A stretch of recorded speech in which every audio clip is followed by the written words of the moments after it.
Hey listeners, it's Paul Andriola here. Why not join our community at Small Cap Discoveries, where we offer our members direct access to some of the best microcap investment opportunities available. Our members are getting access to premium microcap financings, research reports, and direct access to management. Sign up today at www.smallcapdiscoveries.com. Hi, everyone. Welcome to the Small Cap Discoveries conference call. Today on our call, we have the founder and CEO, Hadi Abassi from Atlas Engineered Products. Atlas trades on the TSX Venture Exchange under the symbol AEP, and it also trades on the OTC under APEUF. The company is currently trading at 70 cents with roughly 59 million shares outstanding, or about a $41.5 million market cap. I'd now like to hand it over to Paul Andriola. Okay, thanks, Trevor. I think everybody's come to know Hadi over the last couple of years, so I'm very happy to have Hadi back with us. Before I start, I want to remind everybody that I am a director of Atlas Engineered Products, so I have to wear my director hat today. I will try to ask as many pointed questions as I can, and really want to do this a little bit differently, where it'll be a little more casual, a little more of a fireside chat. But I really encourage everybody that's listening, if you've got questions, and I encourage that you do, please just use the chat function, ask away, and then both Hadi and I will do our best to answer the questions. So let's get started. Hadi, great to have you here today. How are you? I'm good, thank you. I'm pretty good, thank you. Yeah, a little bit scatterbrain, busy day, and I've got to fly out tonight, so I'm in the anxiety mode. But thank you for having me, and you guys are my favorite. Although I get lots of questions from your team and stuff, I love them and I love you guys. You've been with me from day one, and I've been really looking forward to this call. So that's the honest truth. Yeah, thank you. But otherwise, I'm tired, but good. Okay, good. Well, we'll have a little bit of fun today. So look, I mean, you know, we put out our Q3 numbers. I think by the response of the stock price, and certainly by the calls I've been getting and some of the comments from some of our listeners and our SED members, people were pleased with the results. Hadi, why don't we talk a little about Q3? What's sort of the lay of the land? What's happening in the business? And let's just jump into it. Like what happened in Q3? It really, Paul, what happened in Q3 is no different to what happened in Q2, Q1, and last year. Since I came in charge, and Gurmeet and Melissa, we changed the team, right? So we've been doing the same consistent things. We're growing, we keep an eye on business, we do the organic growth, but we are absolutely very serious about making money. Because once you have a big, healthy bank balance, it will open up a whole new doors and new possibilities for you. And hence you see, we're buying share backs, we are pretty aggressive on M&As and everything, because having a few $million in the bank changes the outlook out there, right? Mm-hmm. So we are not doing anything different. We're learning more, and we are gaining more experience about how to do business, and we're getting better as we go along every day. Otherwise, it's the same story. And I was really surprised the response we got from the market this time than we didn't do it last quarter, or the quarter before, or the quarter before. It was just, to me, I'm happy about it. I'm excited that our share is in that, not there yet, but we are in a little bit respectful domain of 70 cents, 75 cents, hopefully. And we get there, it should be about $1.50 or $2, but it gives you a little bit of a positive outlook. But it makes no sense. Mm-hmm. What did we do different this quarter? That we made a few percent more in margins, but we've been doing it in gross margins. We made 35% or something, but we told the market we like making profit and we like making money, and that's our number one goal, is you make profit and then everything else we make happen. So really, I mean, I even talked to you the other day. It makes no sense to me. Why would they all of a sudden jump? Last quarter even nosedive, you know. And I know the market is bad. But one thing I see is different if it comes. Even I was having a meeting with Gurmeet and Melissa, there is a certain calmness in our voice that maybe finally people in the market and the public domain have accepted that, hey, maybe these people know business. and they know how to run a business, and they're starting to believe in us, and that gives us confidence, and it makes us not, I shouldn't say feel good, like we're honored that people feel good about us, feel like that about us, that they can trust us, that we know we have learned how to do business a certain way, and we have learned to run it. We've been doing it for over 35, 40 years, for God's sake.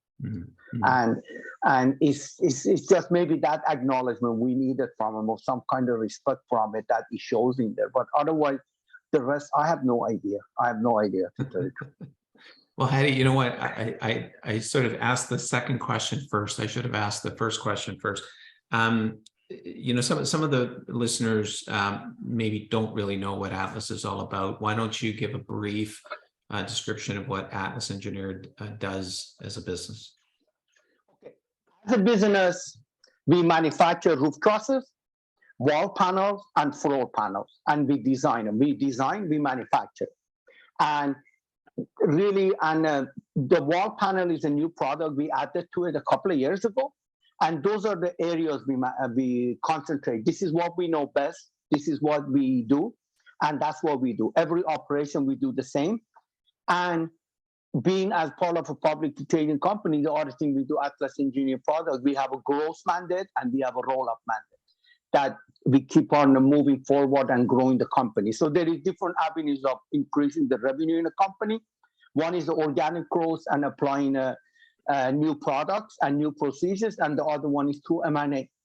And that's what really AEP does. But the main core is where the business started first in 1999 was we built roof trusses. And what I mean by building roof trusses, I know I've said it before, and I keep explaining myself, we don't just put two pieces of lumber together. We design it. We have sophisticated system and software system and engineering system that we take a set of plans at the conception mode when a developer needs to build a home. Even they come to us with their ideas, with the architect. And we design the building, the structurally sound building for them. And we build a partnership with the developers, and that's how we move forward from. That's what Atlas does, and all of the branches do. So then first we did the trusses, then we organic growth, we added the engineered wood product. Then we added the truss floors, floor trusses for the buildings there.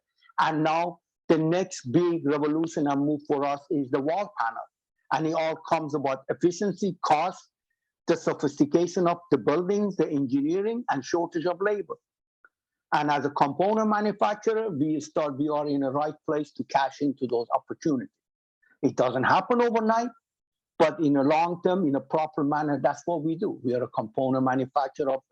But the thing about it is trusses goes on top of a house, but that's what hold the house together. And it's a sophisticated engineered product. And that's what really Atlas does. And main core was always trusses and is, but now the main core's become engineered wood. And now the main core and even bigger possibility is the wall panel for us. And then we're gearing up to be ready for that. Perfect. Okay, now we'll go back to Q3. Yeah. So appreciate that. Yeah. So I think one of the things that, you know, the investors I spoke to, one of the things that probably impressed them the most was the fact that even though revenues were somewhat subdued, call them flatlined, the gross margins improved. Now, theoretically, that's not really supposed to happen, right? There's inflationary pressures, there's all sorts of other pressures. And if revenues stay the same, usually you see a little bit of a margin shrink. And in our case, we also had lumber prices really influence what sort of our pass-through revenues look like last year. But this quarter, we had lumber prices at probably the lowest levels we've seen in at least 2 years. How is it we were able to improve gross margins? What was it that drove gross margins this quarter? You see, when you work on a gross margin, it's not a black and white. It's not just taking cost and multiply it by your markup. When you start saving money, and it's become like saving penny, everything counts. From cutting costs to cutting travel costs, cutting manufacturing costs, cutting your purchasing, cutting everything. And all those little pennies start adding together. Now, we have always done that. We have always been conscious of our costs and our expenses and our overhead and our material costs. The one area I think it was there with the lumber changing and stuff, there with the buying power and stuff, we were able to do a really good buy on the engineered wood products and the engineered glue lamp and everything like that. We were able to buy good. And we were able to manage our inventory in a proper manner. So that way, when you manage your inventory in a proper manner and based on your orders and everything there, we were able to do that. And then that all contributes to the bottom line with our cost and stuff. Because usually in a normal business, if you don't have the inventory managed program like the way we do, and when the lumber fluctuates the way it has done, your margins, your everything fluctuates all over the place. And sometimes you think, oh, the lumber's gone high up by a little bit, or the lumber's cheap up by a lot. Sometimes they work against you. We have a consistent program of our purchasing program because of this vendor management. And what do? We concentrate on just keeping our margins and our overhead low and stuff, because those are the areas we control. So the areas we control is what we charge a client at based on a consistent margin, is watching our costs, and we become cost effective and cost efficient as operations. And those are the areas we manage, and we always have an eye on it. And every month, every quarter, it improves a little bit more for us. Or it could have been like we had some orders from the old lumber pricing that we had done a contract, we signed it and everything there, that we did it, and we did a better purchasing on lumber, so improved the margin. So there is a combination of a lot of things. So when I always look at a business, how to make profit, it's like you're saving pennies everywhere. Even cutting the heating down, that saves you a few pennies. So you look at all different avenues rather than just concentrating in one avenue. And that's what we do all the time in business. We pay attention to that area, and that's how it comes to. And usually fluctuates within 1%, 2%, 3%, either goes up or down. As long as we are above that 30%, that's our goal line, and that's what we work towards there. But I've always looked at it as a 10-dimension way of saving money. It's just pennies everywhere. Yeah. So, okay, let's talk about lumber prices a little bit, because one of the things I've learned sort of with the business is it almost doesn't matter if lumber prices are high or if they're low. Really, what's hard to manage is the volatility. I think you explained a little bit of that away with the vendor management program, but that really is sort of the key here. If lumber prices can stay sort of less volatile, it's easier to run the business. Is that correct? It's much easier to run the business, and it's easier for our salespeople, and is easier for our costing and clients, everything. But it's not. It's up and down. It's up and down every time. And that's why when we see it, when it becomes really volatile, then what we do, basically, we will price the final invoice at the moment we manufacture it. That one, you need to have you need to be brave to tell a client like that. But why do it any other way? Why do it for nothing?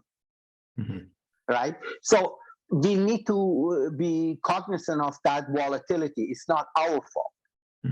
It's the way the business is. And if you are not handling that volatility with the firm, like through most of my M&As I do with companies, when I look at the statement, it looks amazing. The revenue skyrockets. But you look at bottom line, and I'm going to tell them you've been working and stressed out for nothing. You make nothing. Oh, I kept the clients happy. Big deal. They will change tomorrow if somebody else comes cheaper, that type of client. Because bottom line matters there. So it's a whole different approach to business, that you can be in the survival mode about it. And if you're paying $1 for a lumber, you need to charge $1.30 for it. And that's it. It's business. And I think what we have learned from lately from our clients is they actually love it, because they know where they stand. That they can factor that in their pricing for the clients too. They know where they are. They know where we are with them and stuff there. But it's really the lumber volatility. I always use it. If you're a fisherman and you go in the ocean and fish for a living, you got to accept the fact there is a storm once in a while. Just make sure it doesn't kill you. That's all. You got a lot of analogies, little stories like that. I love it. Most of the times it's sports, but I'll take the fishing one. Yeah. But seriously, and to me was for like been doing it for so long, and then when I always, even through the board and everybody kept asking lumber, and me and the administrator was, what is about lumber? Why is everybody worried about lumber? Yeah. I mean, it's Yeah, just like being a, you know. Yeah, you've said it before. I mean, lumber volatility has always been a part of this industry. It's not something you guys haven't done in the past. It's just, I mean, quite frankly, this last 2 years with the pandemic, I don't think you've ever seen anything like what you saw with lumber prices this go around. I mean, they were serious. But that sort of touches on another thing. It's one of the advantages that Atlas has too against a lot of the smaller competitors is that, you know, we've got an ERP system. We've got really a much more sophisticated sort of back office that can handle that sort of pricing volatility better than the small companies can. Is that not the way to look at it? Paul, absolutely. It's the way to look at it. And is you got a much bigger control over it, much better finger. Plus, and look at ERP system, when you look at it, by the time you all said and down, it's a $250,000 expense. A small company, for the size they are, it doesn't justify to have something like that. And it's the same as a small company. When a lumber, even at a good process, not volatile process, when you buy a good load of lumber, you got to buy a truckload. So you're looking at anywhere from 75 to the old prices was $150,000, $200,000. And mills, they don't care. They already have demand for that product. They need money less than 10 days or 10 days. As an operation, when you're waiting for your receivables 60 to 90 days, and you have certain amount of line, and you're so busy and all of that stuff, you can't just keep going and buying $150,000, $200,000 truckload of lumbers all the time and pay for it. So then you have to play with your cash flow. You have to buy according to cash flow. And when you have orders doing, and at that Monday morning, you need to order the truckload, the price is number one, it will keep you awake, but the demand and supply is your number one concern. With us, when we get the discount from paying so fast, and we have such a big buying power, then we were able to do the vendor management inventory for us. That takes all of that away from us, because that vendor knows once they send us an invoice for whether it's 100 grand, $200,000 or $300,000, they're going to have the money. And that makes a huge difference to our business. Then we manage it because our cost, whether it's high or low, our cost is set. You see that no, you can deal with it if it's high, you can deal with it if it's low. But when the fluctuates every day, that's when it drives you crazy. So our cost is set based off that. And then at the end, it paid off. Like I doubted it at first because I've never done it before. But at the end, all you can do is look at your result and see how it is. Yeah. Now, Hadi, in one of our discussions, we actually talked about sort of the environment around lumber, but material pricing. The environment's different now than it was 2 years ago, and maybe even different than it was pre-pandemic, in that some of your suppliers, everything from EWP suppliers to lumber suppliers, they now have, you know, the demand isn't as strong.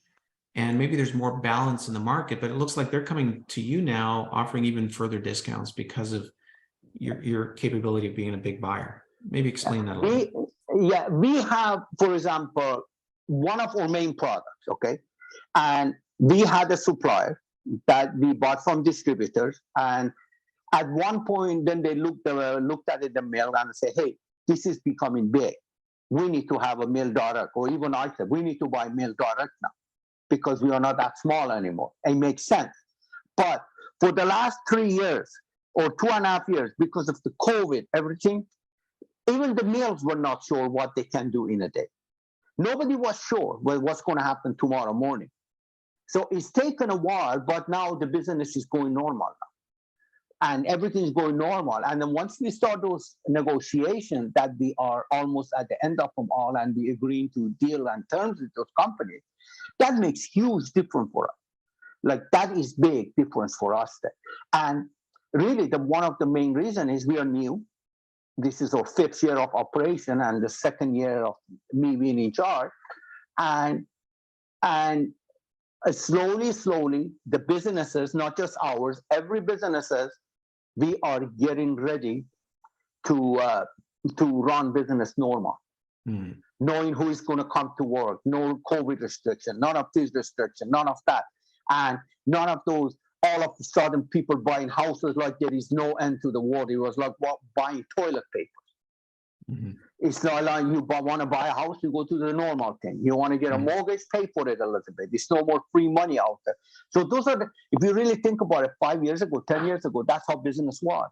Mm-hmm. We paid a certain amount of interest rate. We paid a certain amount of due diligence to buy a place. A year ago was, oh, it's for sale, 10 offers on it. Let's just buy it. It's just like, honestly, like it was the first weeks of pandemic. We all went and bought truckloads of tuna fish, toilet papers, kitchen towels, anti-detergent. We panicked. Now that panic is different enough. Now we panic a little bit because there is no more free money around and they charge it. Heaven forbid the banks charge an interest rate. We panic in a bit. And then we have too much gaslighting and misinformation on social media and cell phones. That you see a headline, disasters happening in housing market. Then you open it up, it's all ads about something irrelevant. Yeah. Hadi, let's say that. I definitely want to get into that because I think that's a big piece of what we should discuss. But sort of back to what we were just discussing a little bit in that now that things are a little bit more normalized, really what I wanted to sort of talk about is the fact that as much as we've been able to improve margins, we think there's actually significantly more where we can improve on material pricing. Like we should be able to get better prices for our material than even what we saw in the last quarter. Is that correct? Yeah. Okay. Absolutely. We should be able to do it.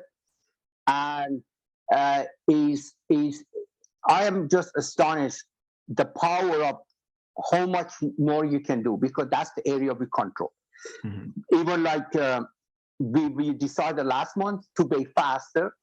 Like we pay our bills much fast right now. And even something that said, why do you pay so fast?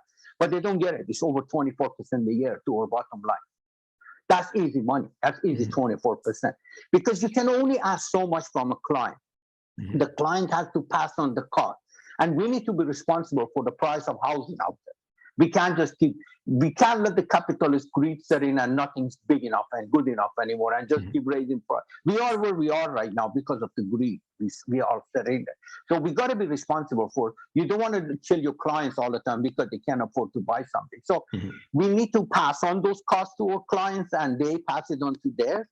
But what there are so many ways of being inventive in handling, purchasing, processing, everything that you can save more money and put it in your bottom line.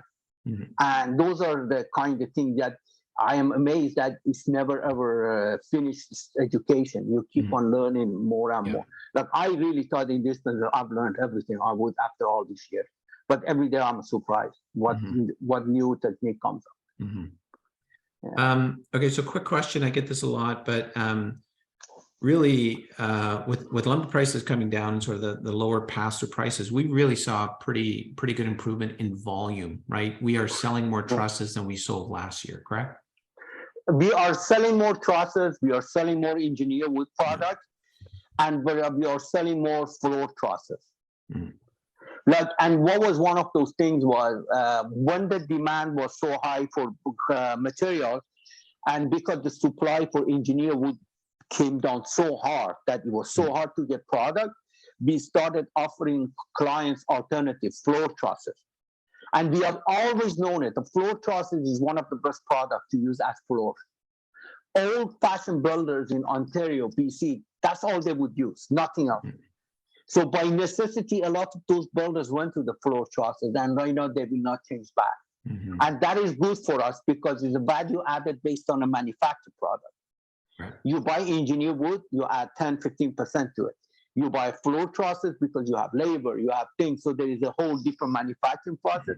And then still, it gave us opportunity rather than cutting on our engineered wood product, we became more aggressive on certain other clients and compete with the competition on certain other clients and increase our floor trusses to them. And that's been huge for us right now, especially in the West Coast, because people did not use floor trusses before.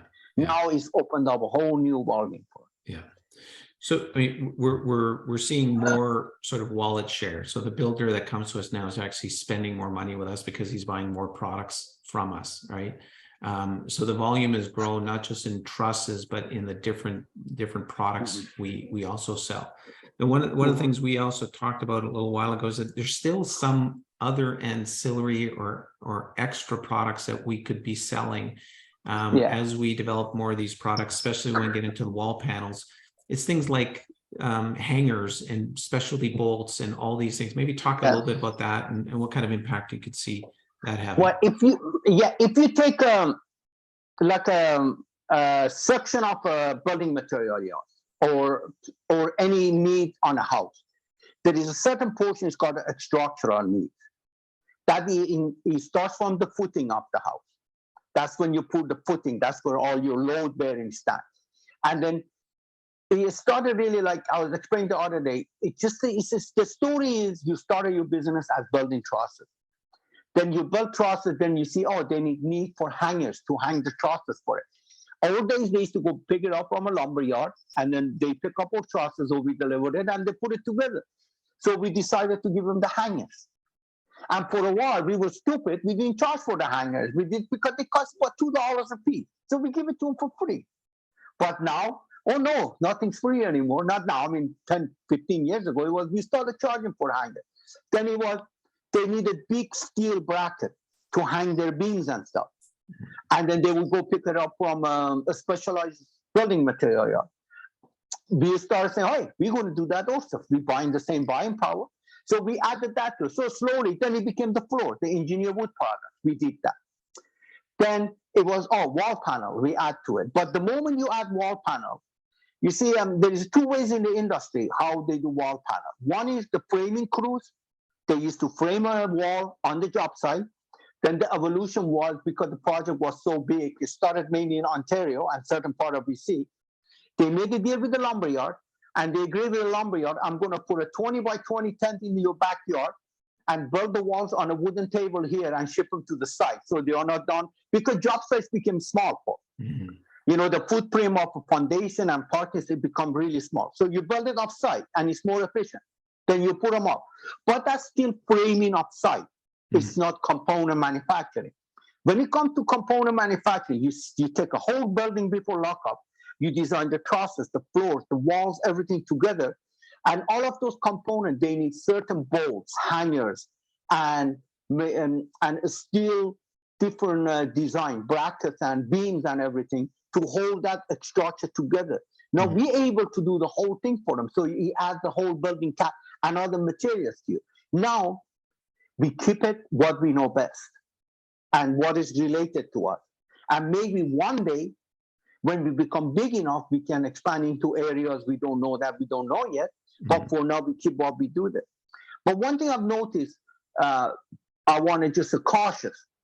When I speak to investors, or sometimes when I speak to people outside the business, or even if you see it, sometimes there are dreams and there are possibilities. And there are opportunities you do. But in any business like us, it takes time. So when you say it, and if it's not happening tomorrow, it looks like we have failed. No, we haven't. It takes time. It takes time to start building that business. Same as engineered wood product. We were happy to sell one order a week or 2 orders a month before. But all of a sudden, it's a huge part of our business. But it took forever. I would get so many times all day. Oh, let's keep that up. That will never go. That will never go. You have to be persistent. And you have to keep doing it till the market accepts it. And it takes time. But so if you look at the big picture, and I guarantee you in 5 years, it's a normal thing. And then we're going to look at everything. Yeah, I think that's why a company like Atlas is so well positioned to be able to bring in new products and services, because the company isn't dependent on just those new services. No. Like, I think we've seen examples of companies that have come out to sort of magically build a whole house under a roof, and then realize that either the buyer isn't ready for it, or there's logistic problems or something, and all of a sudden the whole business fails because they can't deliver that only product that they have. Whereas a company like Atlas, we already have 3 legs to stand on, and then a new product doesn't necessarily, if it fails, it doesn't bring the whole business down. So I love that we can keep innovating and bringing new products and not bet the company every time we're doing something like that. No, absolutely. Thank you. Yeah. So very cool. Yeah, it's just, I mean, it's like you said, your main core business was truss manufacturing. Yeah. That is, everybody in the world needs a roof over their head. No matter what, anything you build, you need truss. And now you need floors and walls. You stick to that, you build around it. Everything else is legit, is fantastic, but those are all happen during time, and it could be some of it fad, it could be some of it fly by night and stuff. You stick to what your core thing is, and if you see some idea is actually working after a few years, nothing stops you from buying those people up or doing it. Yeah. Good. Well said. Okay, so let's talk about M&A, but we'll start with sort of the last acquisition we did was Hi-Tech. You've now, we've had it now for at least 6 months. What can you tell us about Hi-Tech? How's that been? How's it operating? I think it's contributing quite nicely, and it was more of a strategic purchase. But what can you tell us about Hi-Tech now? Well, Hi-Tech, it was like more a strategic. It was out of the blue, came available, and we did what we had to do to purchase that company. Location, strategic, everything. Due to being where it is, and most of the executives living in the same town, we were able to do a really fast integration now. And immediately, but it's the type of business that I'm looking at right now. We learned a lot from M&A. We're looking at type of businesses. We don't want to give them time so we can get a return on dollar. We want to do it in a way that immediately when we change over in the morning, we get in return on a dollar. It's a pretty tough task, but we're doing it, okay? So Hi-Tech was like that, and we were able to do it. And it's been an amazing, pleasant surprise for us. Like the efficiencies we brought to that place in cutting labor and bringing the more moderate efficiencies and KPIs there is amazing. And what we do with it. And the other thing was, it was a perfect timing for us that they took a lot of orders from Nanaimo's hand, because we were absolutely bursting at the seam there. And they helped us out there. And so it's become a very, very synergy between the two companies, building product for each other, and what they best at and what we best at. And they're growing it, and it's given us actually lots of possibilities to opening up a whole different marketplace for us down there because of the way you see, you coming from a culture of nothing wrong with it. It's amazing what they had there, but there was a culture they only wanted to work 8 hours a day. We work 24 hours if we can. And so bringing that to it is amazing. Yeah. How much do you think it contributed? Like over and above, I think it was doing about 5 million a year when we bought it. I mean, can you give some sort of sense of what it's doing now? What sort of run rate is it doing? Run rate, I think, is about 7 million. Yeah. Okay, and what it does for margins and Nanaimo's capabilities on it's amazing. It gives us a more opportunity to manufacture more. And reach out more clients and stuff. There is a whole different. That one I can't tell you yet till I see at the end of it. All I know, for example, Nanaimo was doing amazing. We had the best couple of months ever from the Nanaimo plant. Yeah. And it's weird. You do one acquisition and something. It's just only because they took so many orders off our hand and they did it for us through the And what was interesting too is, and this is not uncommon. Like they really didn't have a sales team at all. Like they were just existing on, repeat referrals and customers like that. So the ability to use the Nanaimo sales team and their capacity was really a blessing to have that to come together. Absolutely, and it gives us now more confidence into for our sales force to go actually more aggressive on other clients that we really didn't want to do because you can't deliver. And sometimes when you have a new client, you got to service them properly, you got to deliver on time. It's no good getting a client and not taking care of them properly, And we didn't know how we're going to do it with supply, labor, everything. And with the Hi-Tech plant, it's given us that because the machinery there was pretty automated plant. Pretty good. But I knew about it, but till you go see it, when I make my first visit to the plant there and to look at machinery, I was very impressed what they had there.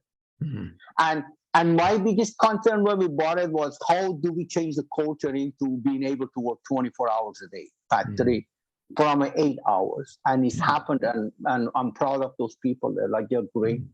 Yeah. They are very, very good, and they love it. Actually, they're really good team, and we have a good ops manager that who does amazingly. Yeah. Yeah. No, that was a brilliant move, and I think it's clearly showing that it's working well for the business. Thank you. Let's talk about next sort of steps. You know, what does the environment look like for M&A right now? M&A 6 months ago, if you asked me, he said it's time to fold it for a while, because everybody, it was like housing prices stuff. Everybody thought their business, they're rocket scientists. Now it's absolutely amazing. Like, I'm actually getting tired flying all over the place right now, to tell you the honest truth. And I'm really excited about M&A. Right now. If some great opportunities come our ways, and we work hard like we done before, trying to cash into that. Are we paying the multiple still always the same, but are we paying more because of the last 2 years in the industry? Everybody's had a good run, yes, but good on them. That's what they deserve, and it is what it is there. But I wish the multiple, our price was the same. And like, say we pay anywhere from, high tech was different, but we pay anywhere from 3 to 4 multiple, including the land and building, or around 3. But our pricing in the market, our company is worth what? Time and a half right now. I don't know what it is now after a couple of days, but our company is worth time and a half. We paying 3. And the other thing I've got to be careful with that pricing and stuff now, because of, you see, 5 years ago nobody wanted to buy a trust plan. There was a couple we bought. They were on the market for sale and nobody touched them, and the ad had run out. Now the moment there is a trust plan for sale everywhere, and because one of publicly trading, the news is all over the world. And now every time I go bid on something, there's 3 or 4 private equity funds after it. Now, I'm not worried about competition. If there's something good, we will get it. It was the same as high tech or whatever comes up, but because we are trust people, we are not a private equity. We are public. You know what I'm saying? Yeah. But still, I wish our pricing for our company was as level. Otherwise, we just keep buying Atlas. Shares of Atlas. Yeah, well, let's talk about that, because we've had this discussion before. There's always been competition, more or less, in some of the better sort of businesses that are for sale. But it's interesting that they keep coming back to somebody who has run in the industry before, because we have competed against private equity, and even at almost the same pricing, still win, because there is a concern that these businesses don't fail and that the employees, you know, still continue to do well. And there's been a history of, you know, sort of inexperienced people coming in thinking they can run this business, and all of a sudden the founder has to come back and save it again. Maybe talk to that a little bit. What there is I got to be careful, because you want to be a little bit politically correct today. It's snowy day in Vancouver, right? So there is, I understand business. We are a publicly trading company. We answer to the investors. We use their money. They trust us to do a job. I understand all of that, and they all need to have a return on their money and investment, right? But as a blue-collar worker in a trust plan, they don't really give a damn about that. All they care about is working for somebody who pays them on time, takes care of them, and appreciates what they do, because they are hard-working blue-collar people. All you need to do, if they've been there more than 5 years, go look at their fingers and their hands. You will see what a wet lumber, handling wet lumber does to them. I'm not saying they're doing it, but I've had it before. Some companies we bought that when the private equity firm, maybe they're just another version of being a banker. Never touched the lumber in their life. They go there and all they talk about percentage this, and all these logos, all these lingo, the legal accounting lingo. That is a total different English. And people start getting headaches. And when they come and tell you, and then, hey, this saw broke, and it cost $450,000 to buy a new one. Now, I look at it, we just spent bought 2 of them right now, and they don't get delivered to 6 months. Now we got lucky, one of them is going to get delivered faster. I don't look at a $450,000 expense. Yeah, you got to be conscious of doing it, but I look at this type of orders they build in. What is that saw going to make for us in a year? Like you see Atlas's result. If you go back 18 months ago, we bought a blade saw for $450,000. the results paying up right. Mhm. So when you look at all of that stuff, then you say we need that machinery because I've worked with those stars before. We have worked, the meets work. We see how the return comes. As managing numbers only and having to pay interest to the investors every month and all of that because it's a bank, right? Mhm. And so managing all of that, coming from that, sometimes you don't make a snappy decision like that right away. Now, have we made the decisions like that before fast? No, because we didn't have that much money in the bank. Mhm. And where do you put it in the bank? And at the end, really is like when it's not that we do any better. When I'm visiting a trust plant or I see a owner, and when I go look at the machinery, the type of language I speak with them, what I ask them, what do I do, and they hear the story, the life story, and the legacies we're building, they want to be a part of this because it's interesting. Like the last one I met, first thing he did was, and he's a top guy. He gives me a hug and he says, if nobody was around, I give you a kiss. I said, why? He said, my dad tried to sell the business. Everybody laughed at him. I advertised it. There were 10 people right away talking to me. And I knew all of it is because of what you guys doing in the marketplace. Thank you. Wow. Wow. And you see what I'm saying? Because our business, finally people realize what kind of business we do. We are not just bunch of lumber handlers and sticking wood together. It's sophisticated and you can make good money by using good business practices there. So that's what happens. And at the end, Paul, my experience has been with what it's like the long-term goals, long-term plan. Now, I'm hoping to God that some of those private equity firms, if they buy business, they already got one because we didn't want it. It will work out. But, and half of me, I've always got an eye on it because in a couple of years, we should be ready to go pick up the piece. Right. Yeah, we've certainly seen there's been a history of like I said, outsiders coming in and mismanaging the businesses, and all of a sudden they've had to be put up for sale. But one thing I wanted to say too is, I just finish because sometimes I want to do it because I don't want to sound like I'm knocking competition down. But you got to look at, sorry to cut you, you got to look at AEP. What is your long-term goal? Yeah. What is your long-term plan? Is it a 2-year plan? Is it a 5-year plan? Or is it a 100-year plan? And there are sometimes in the private equity firm, you got to remember, they got a 5-year and a 10-year plan. And really, and that's the biggest thing is the most intelligent owners that they want to hand in their baby to somebody safe is they ask us, what are you doing this and where are you going to be in 20 years and 50? And who is going to take your place? And who is going to take over their place? And those are the kind of legit questions you got to ask as your reputation, you set in there. And for us, when we look at an M&A, I've told many people, we come back in 2 years or we come back when they're done. Because not now. I'm not getting in the bidding war competition with you guys. You know what I'm saying? So it depends to what your goals are, how you're going to climb the mountain. You don't, if you want to do it overnight, good luck to you. But sometimes my experience is I've broken my neck when I've tried that. So one thing I was going to say, and you sort of touched on it, is probably 5 years ago, you were the guy going and knocking on a lot of doors trying to get sellers to listen to you. But it's completely the reverse now, right? They're knocking on your door when they you're almost the first phone call they make when they put their business up for sale. Absolutely. It's almost, and it's interesting. It's the first phone call, and I already, especially the Canadian owners, I talk to a lot of them all the time. But now I don't just get it from them. I get it from 3 or 4 different agents. That's true.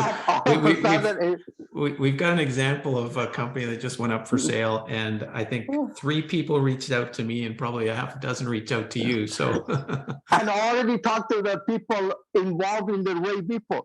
That it was, and it's happening a lot, and I'm really honored and I'm happy about it. Because I would be mad if something came up and I didn't know about it and stuff. I'm not doing my job properly, but it's happened, and I'm happy for the industries. And to tell you honest truth, as a salesman, I was worried a bit. I had competition and I didn't know what to do and whether the prices will go up. But it's been so far so good. We can go close anything we want to. So Well, okay. So on that, that's sort of my next question is, the balance sheet is really, pretty impressive now based on the cash that's been generated from the business. I think We're sitting on over $12 million in cash as of the last quarter. Our debt is very manageable. Some of the debt is actually mortgage on real estate that we own. So, you know, and leases. And leases as well.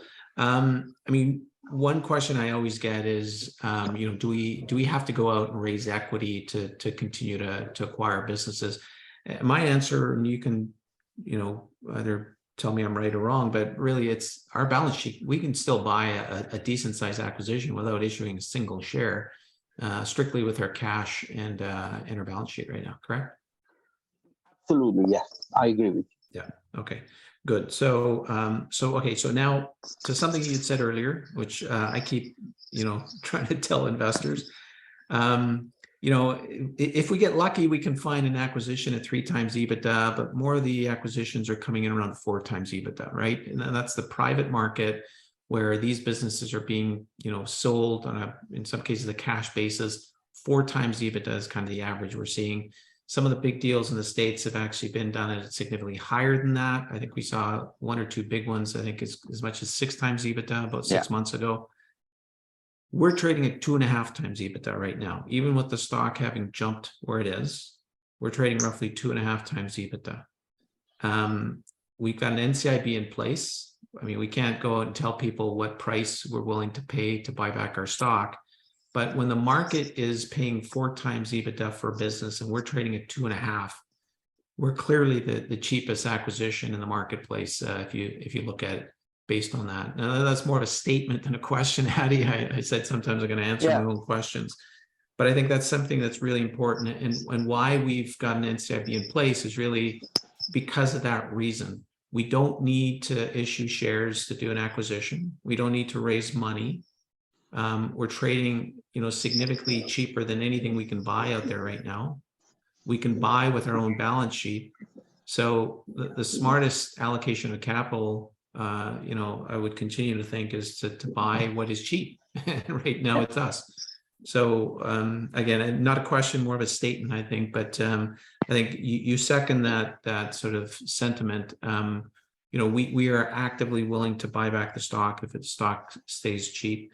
And we're actively out there looking for acquisitions as well. So I think both work very well hand in hand right now. Okay, so Hadi, this is a question I get all the time. Okay, you're a young man. Trust me, younger than I am in a lot of ways. But I keep getting people asking me, when is Hadi going to retire? Hadi, when are you going to retire?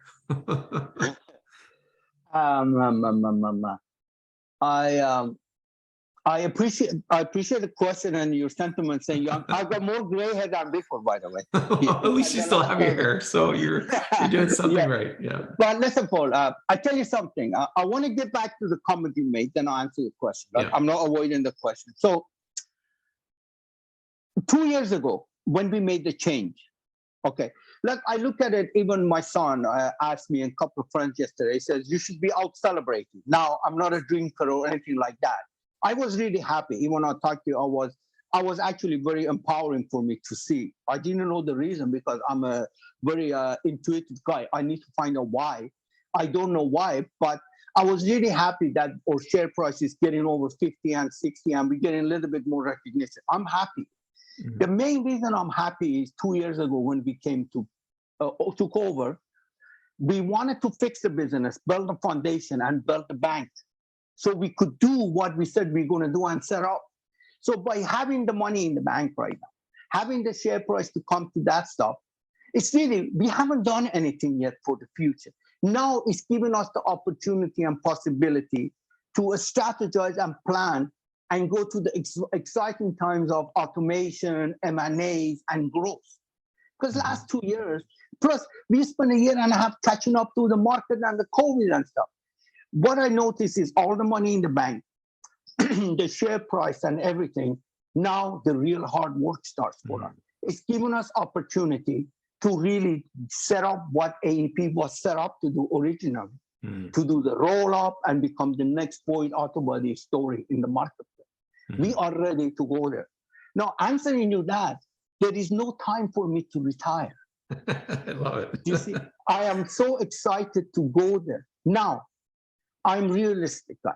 Do I keep the pace at the age I am and stuff? I'd be crazy to do it. Like, I would love to share with you my itinerary the next 7 days. It drives me crazy. I know. But I can make it happen and stuff. And at the end, Paul, like, so I have never ever thought about that retirement in that way. Like, that's fine, because this is a game of life. This is a dream for us. I'm no different to a professional footballer or a professional hockey player. I'm enjoying everything I do, and it's fantastic. Finally, we got the opportunity to do what we said we're going to do, and we have money, we have the foundation. Then, honestly, tomorrow, if I wasn't around, one thing we have, you got to understand, all these results is, and I hate it. It's not Hadi, all of them. It's Jermaine, it's Melissa, it's Amy, Manny, Philip, everybody. We have an amazing team behind us that they work to carry that, and they all need it. I am one of the main investors in this company. If there's something happened to me and I was on the side and I was on the board, I am absolutely 1,000,000% confident all those people going to do what they do. Now, they don't have my nice look and my charm, but they will do a better job than I do. Right? Do you know what I'm telling you, Paul? But absolutely. Now, everything for us being a training camp. Now it's time to go play. For the next 2 years, it's time to go really play hard. Yeah, you know what, I completely agree, and I've come to know a lot of the staff and the rest of the management team, and I agree. It is a team that's led by a great leader that's produced results, but it is a very hardworking team, and they've proven themselves for sure. And I like I agree with you. I mean, I'm quite stunned, and I tell people this, that you've been able to really put together a business right now that is, I mean, really does feel like it's just getting started, right? The engine and the car have finally really been put together, and now we're just starting to put the foot down on the gas pedal. I mean, we could easily grow this business significantly higher than it is right now. There's a lot of acquisition opportunities. I mean, we've talked about getting to $100 million in revenue. I mean, that seems like such a cakewalk now. You know, we're doing well over $60 million in sort of current run rate business. You know, 1 or 2 acquisitions. I mean, we're now starting to set the goalposts at 250 and higher. I mean, this really does feel like it's now well within reach. Is that not the case? Absolutely, and I want to be a part of that. I want to taste that. You know, it's just, you know, that you win the Great Cup or you win the Super Bowl, you want that ring. Yeah. And I've had a lot of rings through other sports, but I haven't got a ring through Atlas yet. And I know where my ring is at Atlas, and I want to be a part of that. Yeah.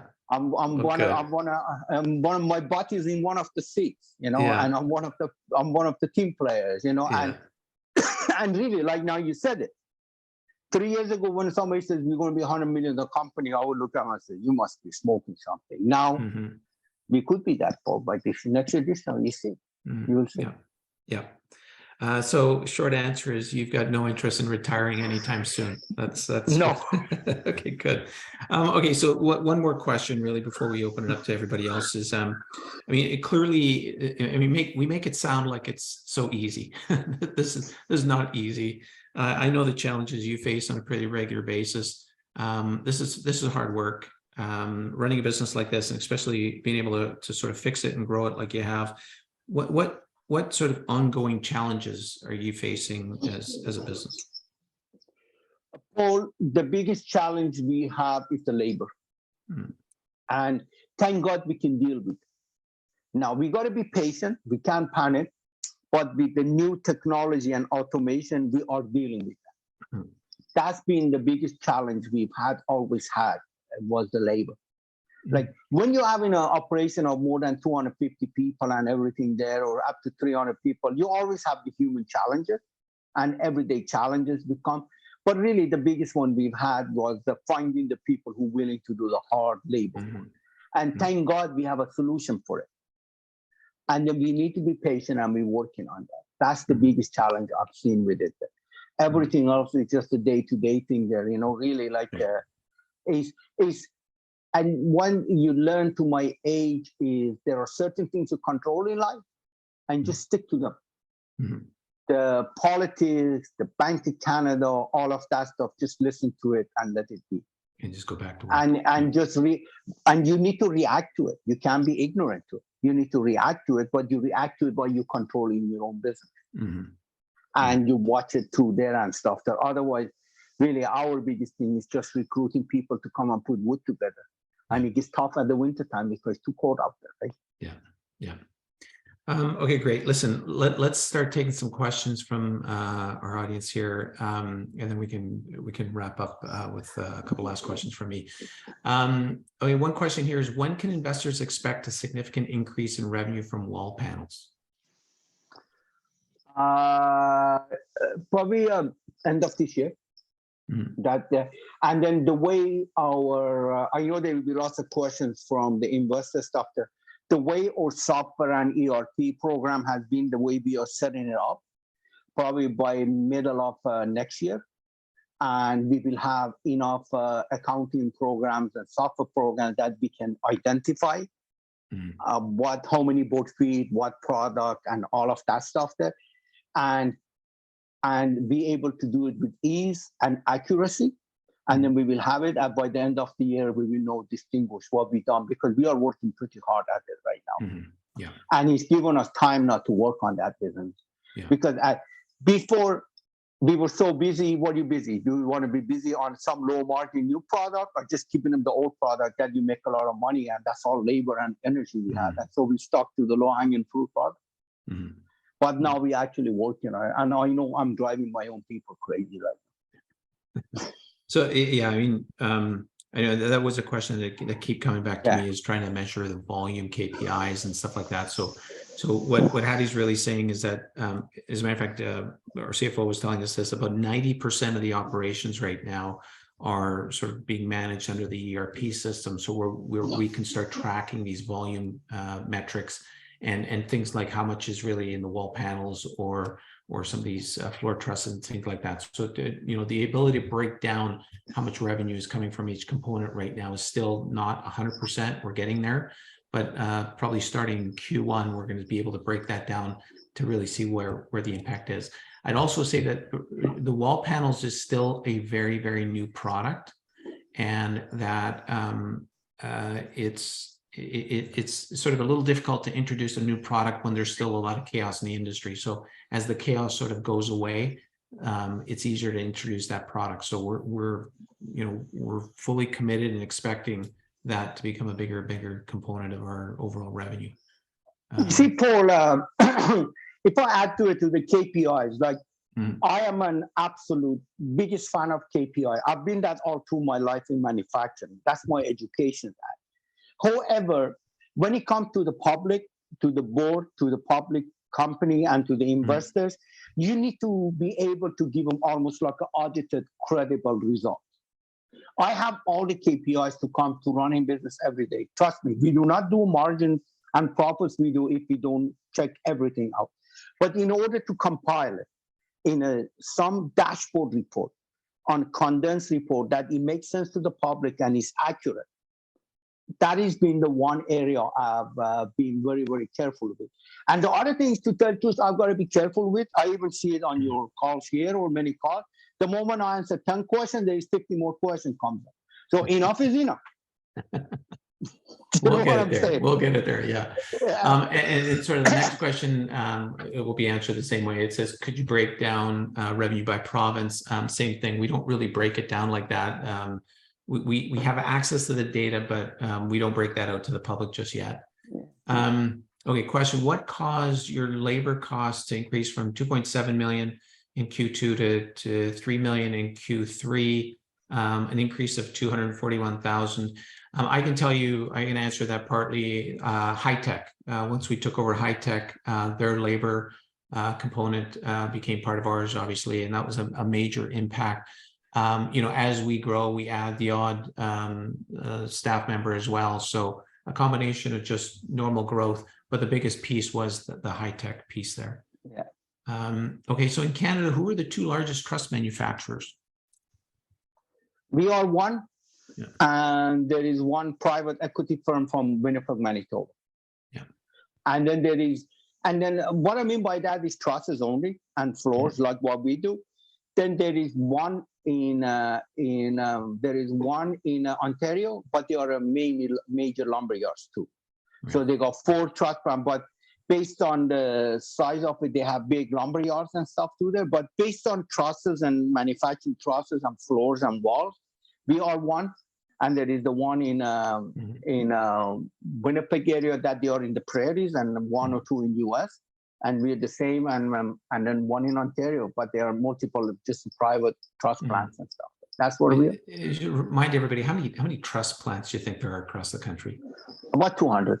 200. So I mean, we scratch the surface. Why is Rahil asking so many questions all the time? So Rahil's got good questions. Tell me about it. He likes to ask questions, so that's good. Are the Clinton and Lighterton plants well positioned to benefit from the Ontario government plan to build 1.5 million homes? Now, we talk about this a lot. I mean, everything we're hearing from all the governments are sort of talking the same thing. Absolutely. Yeah, we are. And it's interesting, one of the calls we had, part of executive call we had this morning, one plant we have is we are so busy there. We are absolutely crazy busy. And another plant, we have a little bit of slowdown based on our third shift or half a second shift. So we have set up a system that they enter products, they ship to each other right now. And so all 3 of them are set up properly to cash in whichever area they are and stuff there to supply. Like we are one of the main suppliers in Ontario. And it increases, we will do it. Now, one area, Clinton, that does a lot for us is the agricultural farms, that they really get busy with that. And we are right in the thick and middle of it all. And the way we've done it now, like it's taken a few years for the ops manager stuff to understand it. But now they see it actually 150 or 300 kilometers, doesn't matter. You see, the most difficulty there is coming from Vancouver Island to Vancouver because you got the ships, you got the boats, and those are nasty to transport. But when it's land, and especially it's not big mountains and stuff, it's easy. Yeah, flat is good. Flat increases the geography. Paul, it's been 2 years. It's been over 2.5 years. Finally, when we talked in Ontario, it's just like nobody questions, oh, we're going to ship from London to Merrickville or to Clinton. They just do it. 3 years ago, when I brought up the idea, they look at me like I was smoking BC weed. Yeah. now it's their idea. They love it. They're doing it. Great. Gotcha. Hadi, labor. None of our shops are unionized, correct? No. Yeah. And I don't think most of the shops across the country, I doubt there'd be very many union. Actually, there is, as far as I know, there is one on the island in Cobble Hill that is owned by one of those private equity firms. Yeah. Okay. Carpenter. Yeah. It's not really that common in the industry. Yeah. It's not common. It's a different industry. We are an industry because every plant has 10 to 20 laborers. Yeah. And there's a type of a business you take care of people. There's never been a need, and you pay them good because it's a skilled work. It's a skilled carpentry work. And the way it's being, if you know most of the prospect, like I know majority of them, and honestly, I have not seen one that didn't care about the people in the trust plan because they were all trust builders. If an owner built trusses and broke his back and shoulders with them, you do not mistreat them. The time when you mistreat your employees, you deserve to have union in your factories. Yeah. Because workers need to be taken care of and need to be protected. Yeah. With our business, it's the way we are as a blue collar business. You take care of your people. And at the end, if you don't take care of them, they either punch you out or they leave you out there. That's it. That's how they do it. I love it. I used to be a carpenter. I used to work in the industry. I completely agree with you. You either get punched out. You do. I love you. I love you. And that's the part I've always seen it. And really, you take care of people, and that's why in our industry, union has never been an issue across the country. Like we are not that size. Every plant has 10, 20 people. That doesn't make sense, Yeah. No. Well said. Okay, so Hadi, are you still expanding your automation? Absolutely. Is is the one of the most difficult thing for me to be patient about. It's like that car. It's got everything, the speed, the look, the noise, everything. But you can't just go have it tomorrow morning. It takes time. Yeah. Yeah. You need to have the driver, you need to have the space, the money's there, but it's the technology, it changes. It's changed so fast. I'm so excited about it. And I'll tell you, we are one of the handful of companies who can afford to do it because they're expensive. Yeah. And position, like money by itself, we've seen it. Money is not the answer. We've seen some very big money spent and failed miserably. Yeah. You see, my biggest challenge is, or our biggest challenge is, where to put it when you're spending that, and how the output you're going to get, productivity get out of it. If you don't have a certain boat footage and volume, it will be no different to having a car that goes 250 kilometers an hour, that I have one. I've never gone past 160 because the police will take you to prison. So it's the same. So you set up this fully automation factory. Yeah. If you don't do $30 million a year in there, why are you doing it? It makes no sense. Yeah. Yeah. Okay. So another question came in. Okay, we'll do this one first. Does AEP have any exit strategy or open to get acquired? When I try to answer a little bit of that, and then Hadi, you can answer this. So, I mean, the goal to go public was really to be able to grow in an industry that we think really had an opportunity to get very big, right? Now, Boyd Auto Body went from a couple of small auto body shops to one of the biggest players in North America, and literally at one point was one of the most successful stocks in all of North America. So we think we've got the same sort of opportunity here with Atlas to be able to grow and to be a significant player in the space. As far as getting acquired, I don't think we're in any rush to get acquired. Certainly nowhere close to the valuations that we're seeing right now. But I do think ultimately there's going to be very, very serious interest in acquiring a facility or a sort of an operation like this. We become a very, very big piece of a larger sort of strategy. But in the short term, I'm certainly not going to be voting in favor of any acquisitions at anything close to the prices we're trading at now. Hadi, anything you want to add there? I totally agree with you. Like now, we are public, and like the old adage is everything's for sale, but who's going to pay the price? So whoever's going to come and want to acquire Atlas, of course, we'd be crazy not to listen to them, but they were come up with a big pendant. So. Yeah. And it has to make sense at the end. I am one of the investors like you are and everybody on this call. It has to make sense to everybody, and everybody has to vote in their favor, right? Yeah. And I'll be kind of sad thinking about it, by the way, too, right? Well, but I also want to say that, I think now we've proven that there should be a bit of a premium placed on what what our business strategy and our opportunity is. So this idea of the industry is paying 4 to 5 times EBITDA for this type of business. I don't think I'd be willing to sell anywhere close to that based on where I know we can take this business. That $250 million sort of revenue mark, I think that is well within sight. And I think we can get there without any really much outside help.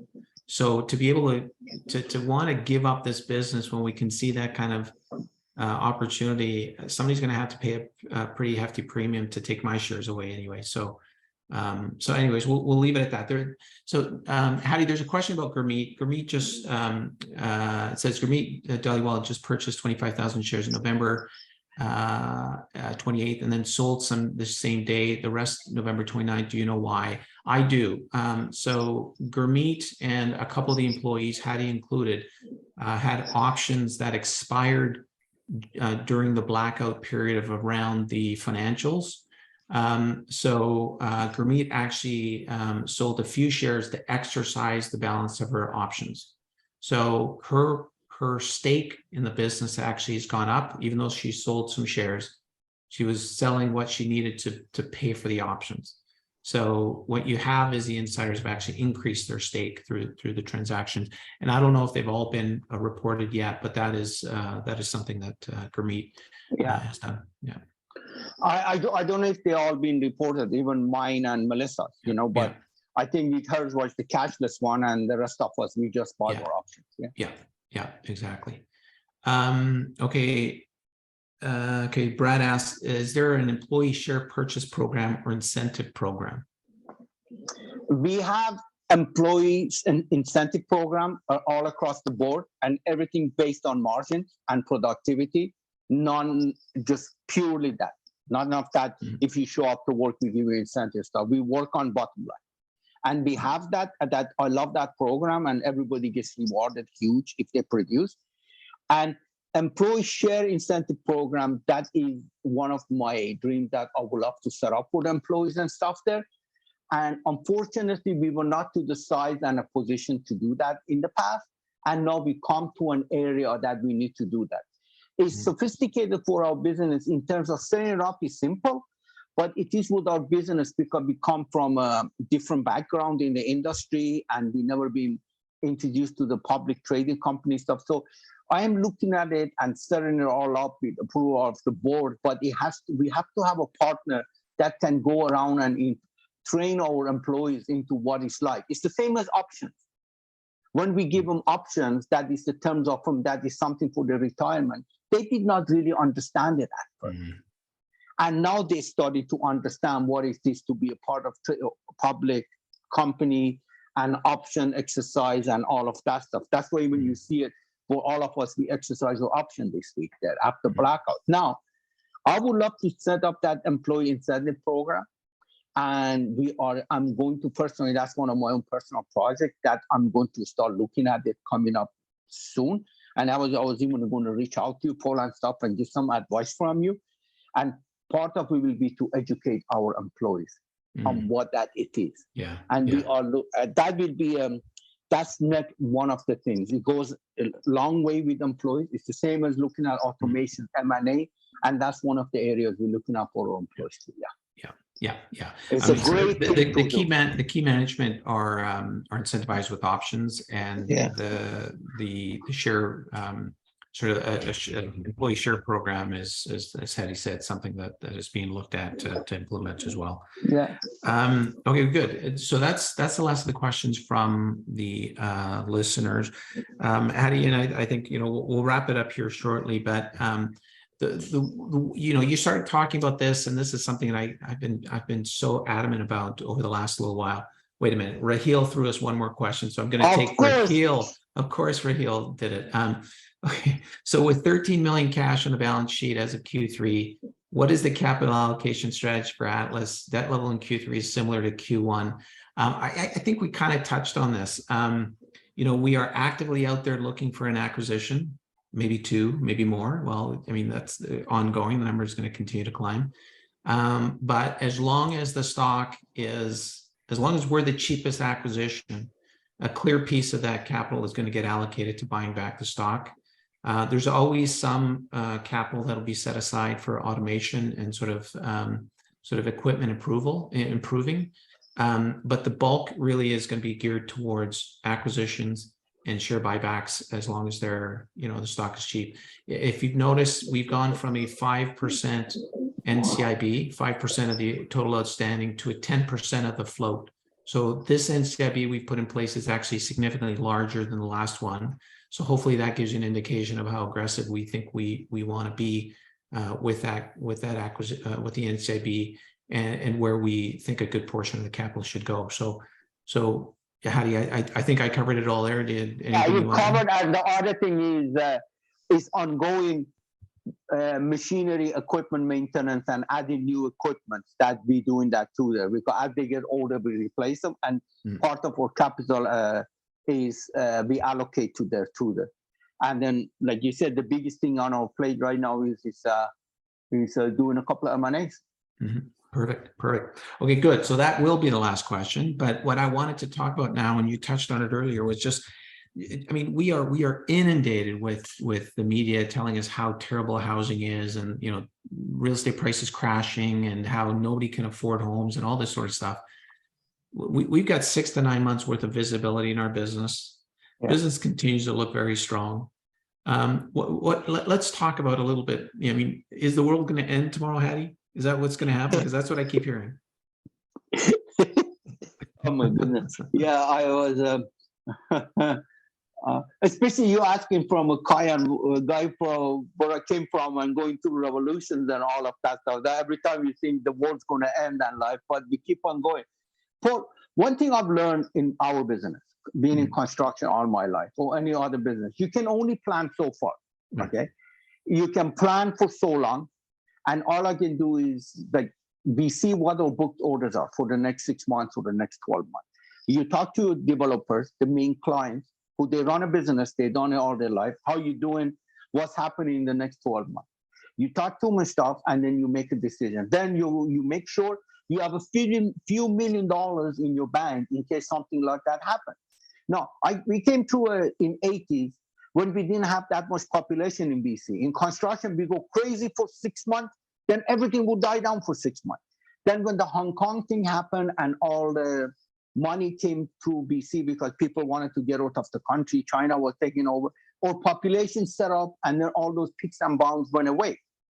But the part I love about the country and what people don't address at the moment, we are over so many million short of houses for people, right? We are short that people need. We have opened up the immigration to Canada, huge numbers coming in right now. And finally, one premier in the country that has the fortitude to start telling the municipalities, we're going to take over on the rezoning and cut the red tape so we can do everything faster. And that was Doug Ford in Ontario. He brought it. Now, people are going to criticize his politics. They're going to do it. But one thing there is there, they recognize what is the problem. The problem is the red tape of municipalities, the cost, everything. It's like when you tell a builder, when you tell a client, oh, the interest rate went up 2 points and your price is, your mortgage payment, you can't afford it. Nobody addresses the question. 25% of that house price goes to the municipal and the government taxes. So those are the stuff. So finally, he's dealing with that stuff. So the rest of the country will watch it. And if they see that it's good, they will copy him. Mm-hmm. And so those initiatives are happening in the country. But those are the smart people supposedly. They need to figure it out. You got millions of people can't afford to buy a home. And you keep raising the interest rate, so it makes it more difficult for them to buy it. Meanwhile, the smart developers starting to build rentals all over the place and renting condominiums and houses to people, right? They're still making money, and we're still supplying them the products. So one day they figure it all out there, because we are in the G7s, we are behind everybody else. So we need to figure it out and to make it. And plus, right now, last month's real estate sales, it didn't go down. It went up about 1.3% or something. Me personally, granted that was a nice renovated condo. Friday I saw one. On Sunday I had an appointment to go see the open house, and I was excited. I said, I'll put an offer in, I'll buy. It was sold already. 3 different stories I saw in Vancouver. They were already sold. So I'm looking at it and said, so what's the story out there? It's supposed to be doom and gloom and nobody's buying anything. Mm-hmm.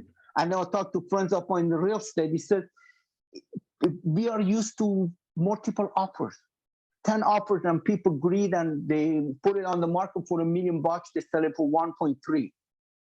This is the norm what it was before. If it's a good place, you put it up for 1.24. They sold it at 1.225. Done. And the only thing was to make the choice of the buyer was when the buyer had less subjects and financing. They had cash offer. So that's the way it was when I was a developer. There was a normal day of business. So this is the time for the governments, everybody trying to put their brain together and figure it out. Those 40, 50, 60 million dollars every week we spend somewhere and we send somebody else, maybe we put it there and put some home, help people out to have some homes in their thing. Yeah. And lastly, when the finance minister comes and says we are recession and we need to watch your spending, blah, blah, They're full of it. Politicians don't go and speak like that. They already know recession's over, for God's sake. There was never a recession. They won't give you Otherwise, bad news. They won't give you bad news until they know there's good news coming, right? with a little smirk in their face. Yeah, yeah, So I agree. politicians, or they throw somebody else under the bus. It's not their fault. You know what I'm telling you. So Yeah, now, absolutely. Yeah. I'm more And positive Hadi, I thinker. gotta say, I got 2 minutes left. We're gonna have to wrap up real quickly, but Quickly, I say, I'm more optimistic and positive thinker. Yeah. Yes, I have Yeah. always been like that. But I've been around, and then we have an eye on the market, and we have a lot of cash for the rainy day in case the war ends. We're going to survive it for a while. Yeah. I think the bottom line is it's clear there's pent up demand for what we produce. There's going to have to be a lot of houses built, whether they're rentals or owned homes. They've got to be built to house these people. Absolutely. And I think if anybody were to take more than a 12-month view of a business like this, you can see what the upside really looks like. I'm excited about the next year, but I'm more excited about what the next 5 years looks like, because I think we're on a fantastic trajectory. Clearly, you and the management team have been able to show that you know how to run a business and optimize it. I'm excited about the M&A opportunities we have in front of us, and of course, I'm always excited to talk to you, Hadi. So that's always fun. And I want to thank you for joining us today. It's always a lot of fun to talk to you. We've been speaking with Hadi Abassi, CEO of Atlas Engineered Products. Always fun to have him on board. And for those of you that have any questions that you wanted to ask but you missed, you can always find me and send a question off to me. But Hadi, one more time, thank you, and look forward to the next time we can chat. Thank you to you and your team. I love you guys and appreciate you being supporting us all along. Thank you so much. God bless you all. Thank you. Thank you. Bye-bye.